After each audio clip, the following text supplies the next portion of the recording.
চাওক ইতিমধ্যে হাইলাকান্দি জিলাত পঞ্চায়ত ৰাজত বিভিন্ন ধৰণৰ দুৰ্নীতি হৈছে, কেলেংকাৰী হৈছে, ভ্ৰষ্টাচাৰী হৈছে। আপোনালোকে দেখিছে পিছিয়ে পৰা যখন গাঁও পঞ্চায়ত, বখৰিয়াৱৰ গাঁও পঞ্চায়ত, বিভিন্ন ধৰণৰ পঞ্চায়ত ৰাজত দুৰ্নীতি হৈছে, ভ্ৰষ্টাচাৰী হৈছে। আনে নালাগে কালীনগৰ গাঁও পঞ্চায়তো বিভিন্ন ধৰণৰ ভ্ৰষ্টাচাৰী হৈছে, কেলেংকাৰী হৈছে।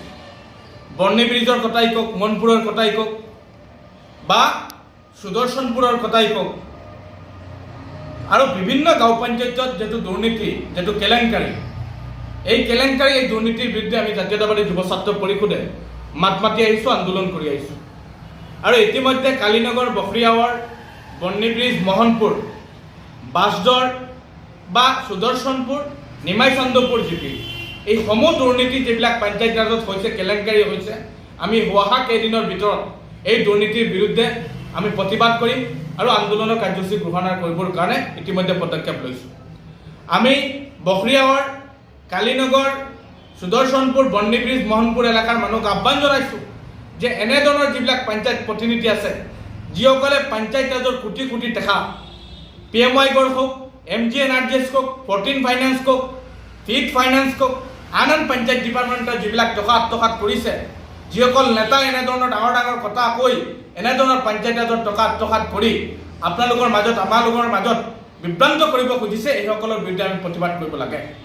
আৰু অতি শেহতীয়াকৈ ইতিমধ্যে পঞ্চায়ত ৰাজে যিটো ডিলিমিটেশ্যন কৰিব খুজিছে, এটা ভিলেজক 3 ভাগে বিভক্ত কৰিছে, আন এটা গাঁও পঞ্চায়ত আন এটা গাঁও পঞ্চায়তৰ লগত এডজাষ্ট কৰিব খুজিছে, কিন্তু যিসকলে AP আছিলে, যিসকলে গাঁও মেম্বাৰ আছিলে, যিসকল জিলা পৰিষদ আছিলে, তেওঁলোক নিমাতী কন্যাৰ দৰে বহি আছে। কিন্তু হাইলাকান্দিত পঞ্চায়ত বিভাগে এনেধৰণৰ ডিলিমিটেশ্যন কৰিবলগীয়া লৈছে।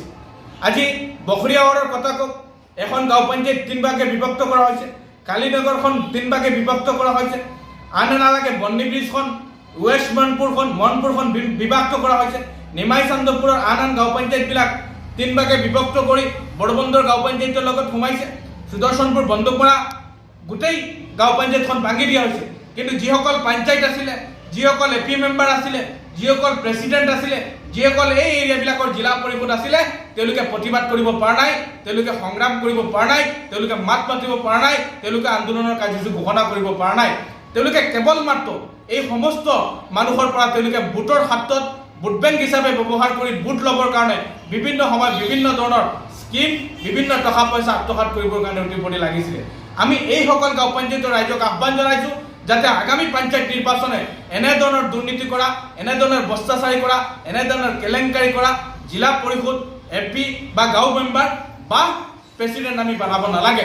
আমি যদিহে পঞ্চায়ত নিৰ্বাচনৰ এই পঞ্চায়ত প্ৰতিনিধিৰ জৰিয়তে আমি এৰিয়া ডেভেলপমেণ্টৰ কাৰণে কাম কৰিব লাগে, উন্নয়নৰ কাৰণে কাম কৰিব লাগে, ফিট ফাইনেন্স আমাৰ লাগে, 14 ফাইনেন্স আমাৰ লাগে, MGNRGS কাম আমাৰ লাগে, তেতিয়াহ'লে ৰাইজৰ স্বাৰ্থত কাম কৰিব লাগিব।